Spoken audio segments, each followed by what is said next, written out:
Good morning to you. Uh, Imagine for a moment a single $2,000 drone deployed in the waters off Yemen, effectively doubling the cost of the groceries you buy in Ohio. Right. It is a sobering thought. It really is.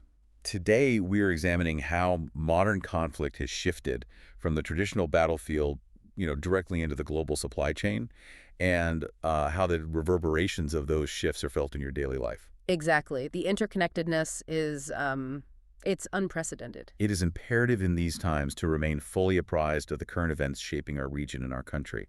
So we welcome you to today's briefing. But before we commence our analysis, we must acknowledge our sponsor, ProWave AI. Yes, absolutely. This deep dive into the global landscape is generated by Stylo News. That is the premier AI-powered news application. And I should note, the intelligence we are about to review is gathered, translated, and synthesized using that very platform. It allows us to see the interconnected nature of these global events in real time. Which brings us to today's official report. Welcome to the Stylo News Intel Update and Middle East Situation Report for the 29th of July, 2026. Good morning. For those of you relying on this broadcast to navigate the complexities of the current geopolitical climate, you should know that the Stylo News application you have access to, well, it is the consumer version of the Stylo Intel Ops software. Right, which is highly significant. Yes, that is a system originally designed for enterprise-level operations. So it utilizes the exact same architecture trusted by government agencies, military commands, and, multinational businesses. Presley, you, the listener, now have unique access to the very tool designed to support global decision makers. I mean, it operates by analyzing over 250 sources. Which is just a massive volume of data. It really is. It includes traditional news and social media across more than 20 languages, and it delivers actionable intelligence in under 60 seconds. Incredible. So outlining our mission for this deep dive, we are leveraging that capability to impartially analyze the strategic situation, the active conflict zones, and the emerging flashpoints across the international level over the past 2 weeks. And we must explicitly state for the record, we are maintaining strict neutrality on all political issues discussed today. Absolutely. We are not endorsing any viewpoints, nor are we validating the righteousness of any actor's cause. We are merely reporting the facts on the ground, the stated perspectives of the decision makers, and the proposed courses of action as found in the raw source material. Right. Our goal is absolute clarity, not fear. It is a vital distinction for our listeners. So let's begin with the most significant strategic driver of the past 14 days, which is the direct kinetic military friction between the United States and the Islamic Republic of Iran. Yes, we have witnessed a severe escalation there. We certainly have. The United States has conducted 13 consecutive nights of airstrikes. These are highly targeted campaigns on Iranian military command centers, drone storage facilities, and communication networks. The scope is quite broad. And there are confirmed massive explosions reported in Bandar Abbas and the highly secure Parchin military complex. But, I am looking at these reports of 13 consecutive nights of bombardment from the most advanced military on Earth. Right. Okay, let's unpack this. Because my immediate instinct is that this sustained kinetic pressure would cripple any nation's infrastructure. I mean, the mathematics of this simply do not add up for me. I see where you're going with this. Right. If Iran is under such heavy consecutive strikes, how are they still projecting power outward so aggressively? Are they simply hiding this equipment in civilian areas to avoid destruction? Well, that is the central analytical puzzle of this conflict, and it really comes down to a strategy of calibrated regional escalation and a highly decentralized military architecture. Decentralized. Yes, Iran does not structure its military like a traditional Western power, with massive centralized command nodes that can be decapitated in a single strike. Instead, they rely on modular command, deeply buried underground facilities, and delegated authority to local commanders. So they are built to absorb these kinds of blows. Exactly. By absorbing these direct localized hits, they avoid massing forces for a full-scale conventional war, a war they calculate they would inevitably lose. Right. So to relieve the pressure on Tehran, they deliberately push the chaos outward, activating their proxy networks across the region. And that forces the United States and its allies to defend a massive, sprawling geographic footprint. And we are certainly seeing the results of that outward push. Iran has responded with direct drone and missile attacks targeting U.S. military bases across Kuwait, Bahrain, and Jordan. It's a definitive shift from shadow warfare to direct confrontation. It is. And the decision-maker perspectives on how to handle this are highly complex. In the United States, President Donald Trump is maintaining a dual approach. Right, applying maximum military pressure while simultaneously keeping diplomatic channels open. Yes, though our intelligence sources indicate he is actively considering regime change options as well. Meanwhile, Defense Secretary Pete Hegseth is forcefully advocating for sustained military pressure. Specifically focusing the military's resources on securing vital global maritime routes from Iranian threats. Precisely. And looking at the broader spectrum of strategic thought in Washington, we see deeply divergent proposed courses of action. For instance, former National Security Advisor John Bolton is calling for the complete and total dismantlement of the Islamic Revolutionary Guard Corps. The IRGC, yes. Right. He argues that removing the military apparatus is the only path to eventual regime change. And then on the legislative side, Senator Marco Rubio is publicly advocating for a strictly punitive response. A response designed to impose unbearable economic and infrastructural costs on Tehran, but without necessarily committing to long-term occupation. Exactly. Now, from Tehran's perspective, the Iranian government and the IRGC are asserting absolute military autonomy. They have declared a formal doctrine of symmetrical retaliation. Meaning every strike will be met with an equal counterstrike. Yes. And more concerningly, they have issued stark warnings that they will expand their target list to include civilian infrastructure in neighboring Gulf states if the U.S. pressure does not relent. And this is where the social media intelligence provides a critical layer of public sentiment. When we analyze the data on the platform X, the anxiety over this military escalation is palpable, and it is quantifiable. Oh, absolutely. The data shows it clearly. Yes. Specifically, there are IRGC warnings actively circulating online, urging civilians in the Gulf states to maintain a physical distance of at least 500 meters from any U.S. troop locations. 500 meters. Wow. Yes. The IRGC alleges that American forces are embedding in civilian areas. Now, whether that is true or not, the rapid circulation of these warnings has triggered significant public alarm regarding a potential spillover effect. And that outward projection of chaos to relieve pressure on Tehran is naturally spilling into the global waterways. The conflict is directly impacting global trade routes via Yemen. It is. The maritime domain is becoming highly volatile. Right. We are tracking confirmed reports that Iran has deployed senior IRGC commanders, military advisors, and advanced missile and drone equipment directly into Yemen. And this was facilitated via a diverted commercial flight that landed in Hodeidah, correct? That is correct, explicitly to support the Houthi forces in their maritime campaign. And the operational results of that deployment are already highly visible on the shipping lanes. The Houthis have formally declared a naval blockade against Saudi Arabia. Yes, they have launched physical attacks on Saudi oil tankers traversing the critical Bab el-Mandeb Strait. Simultaneously, in a coordinated strategic move designed to maximize economic anxiety, the IRGC has claimed that the Strait of Hormuz is now closed to hostile traffic. Right. And to our listeners, think of global shipping through these straits like a major city's primary interstate highway. When there is a catastrophic wreck, the cars do not simply stop driving, they take the back roads. Right, the detour. But those back roads, in this case, routing massive cargo ships around the entire continent of Africa, take weeks longer and burn immense amounts of fuel. And that logistical friction passes the exact cost directly to the consumer. It hits the wallet directly. It does. And decision makers are reacting rapidly to this maritime threat. Saudi Arabia has strongly condemned the blockade, categorizing it as maritime piracy and a direct extension of Iranian aggression. And Riyadh has pledged to keep the strait open by any means necessary. Yes. Meanwhile, in what appears to be a major strategic countermove, the United States has just signed a highly controversial nuclear cooperation agreement with Saudi Arabia. Now, that nuclear agreement is a fascinating piece of geopolitical leverage. The United States is signaling to Iran that if Iran continues to destabilize the waterways and threaten global energy markets, well, Washington will fundamentally alter the balance of power in the Middle East by enabling a Saudi nuclear program. It's a massive shift. Right. But the foundational problem necessitating these maneuvers is the domestic situation in Yemen, isn't it?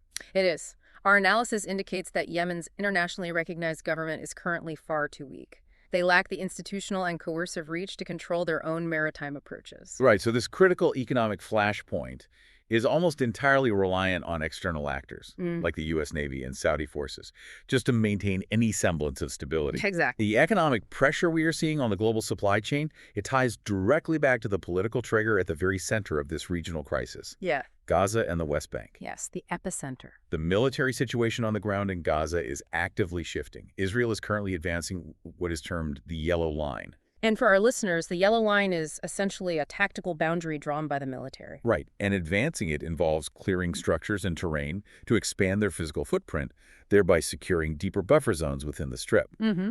In tandem with this maneuver, the Israel Defense Forces recently conducted successful strikes that resulted in the deaths of key Hamas commanders, specifically Colonel Wael el-Adawi and Faiz el-Masri. And looking toward future diplomatic frameworks, a multinational international stabilization force has been formally approved to deploy into Gaza in late 2026. Late 2026, yes. However, the broader territorial situation remains incredibly volatile. Yeah. In the West Bank, a deadly terror attack occurred recently near Gilead Farm. Which has only heightened tensions. Absolutely. In response, Israeli forces have arrested dozens of Palestinians amid rising and violent clashes with Israeli settlers, further stretching the security apparatus. And the perspectives of the leadership regarding Gaza represent a stark, unyielding impasse. The Hamas leadership, specifically the Al-Haya faction currently meeting in Istanbul, flatly and publicly refuses any notion of voluntary disarmament. Right. They view the massive human and infrastructural toll of the conflict as the ultimate justification for continued armed resistance. On the other side, the Israeli leadership, including Prime Minister Benjamin Netanyahu, Defense Minister Ben-Gvir, Finance Minister Bezalel Smotrich, and former Prime Minister Naftali Bennett, are uniformly demanding an iron-fisted military response. Yes, they are actively calling for the destruction of terrorists' homes and the expansion of Israeli settlements as a permanent deterrent. We must also monitor the shifting political winds in Washington regarding this specific theater. The historic bipartisan consensus on Israel within U.S. politics is, well, it's facing unprecedented erosion. It really is. Democratic Party leaders are currently facing intense internal base pressure to reconsider what has traditionally been unconditional support for Israeli military operations. They are demanding more stringent conditions on military aid. And the social media intelligence clearly reflects this profound division. The discourse on X regarding Gaza and the West Bank is deeply polarized. Very deeply. Pro-Palestinian voices are heavily focused on humanitarian outrage, highlighting severe food insecurity and civilian casualties caused by the advancing Yellow Line. Conversely, pro-Israel voices are fiercely stressing the absolute security necessity of these operations against the existential threats posed by Hamas and Iran. Exactly. The only common viewpoint we can isolate in the data is a shared intense fear of further uncontrollable escalation. But I must push back on the diplomatic updates here for a moment. Okay, go ahead. With Hamas refusing to disarm the easy way or the hard way, as the U.S. UN ambassador recently framed it, I struggle to see how a multinational stabilization force practically deploys into that environment late next year. What does that actually look like in practice? Your skepticism is warranted by the data.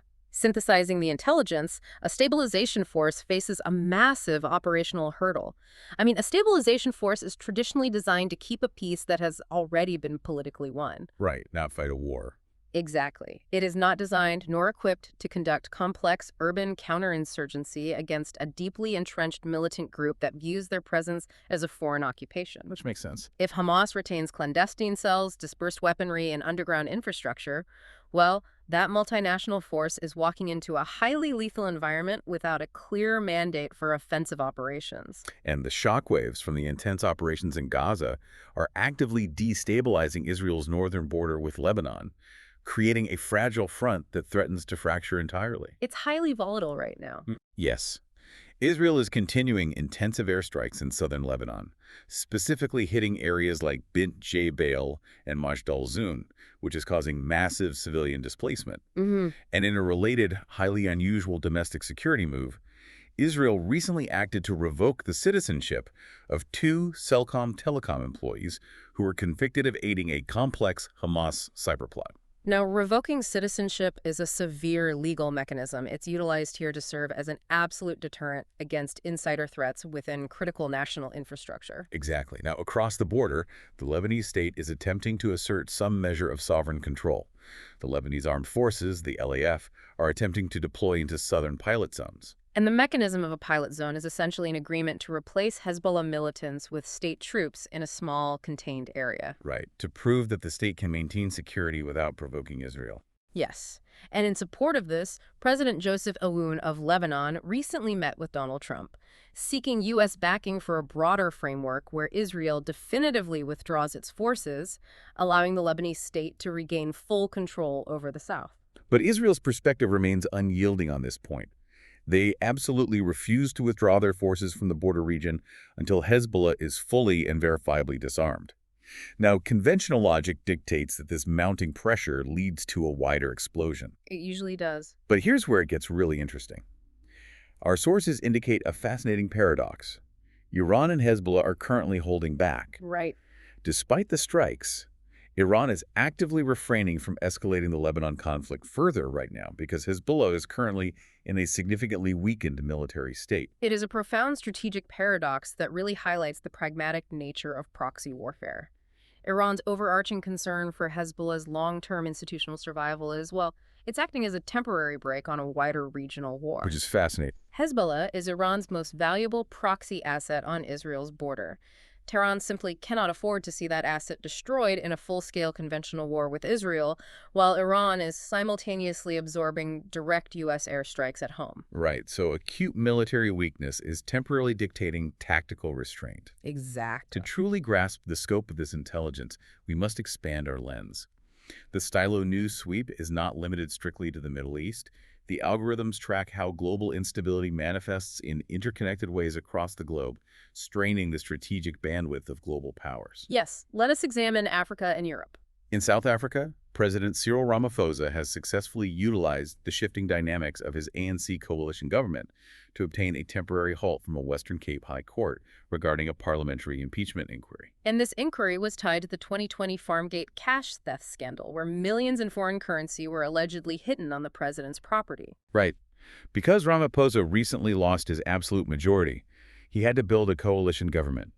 He used the political leverage within this newly formed coalition to maneuver a halt to the inquiry. Demonstrating exactly how coalition politics can be leveraged for executive survival.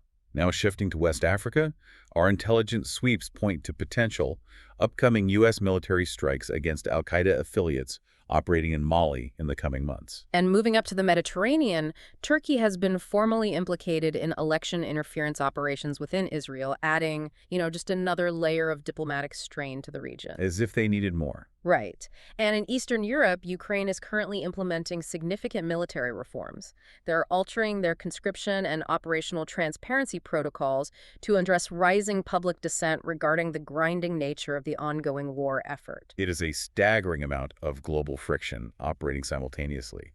And the social media sentiment regarding West Africa is notably anxious. What are the numbers showing? Over 65% of analyzed posts on X expressed deep concern about rising terror threats in the Sahel region, fearing a resurgence of militant control.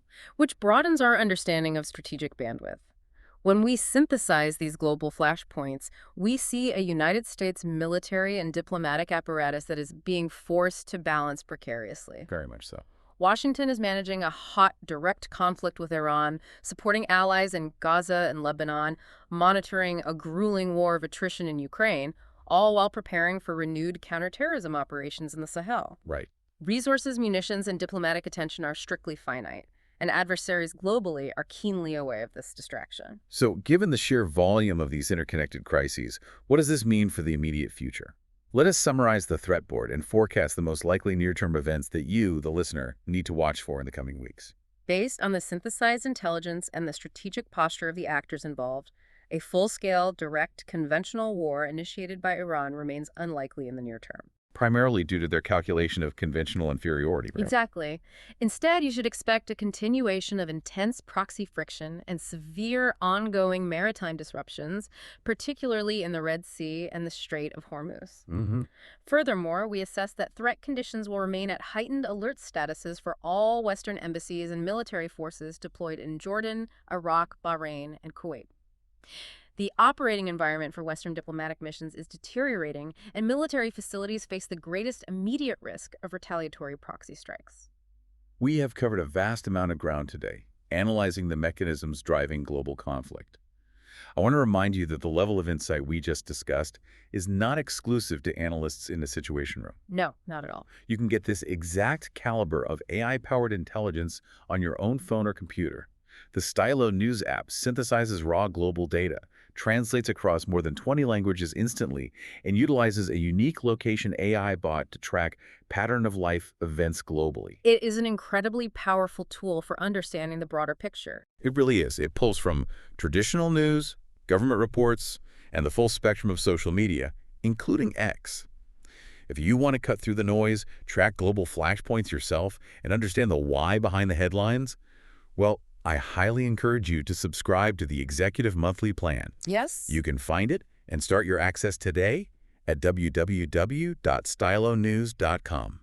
It has been an absolute pleasure walking through this complex data with you today. And we're going to drop the formal broadcast tone now because we truly want to thank you for joining us on this deep dive.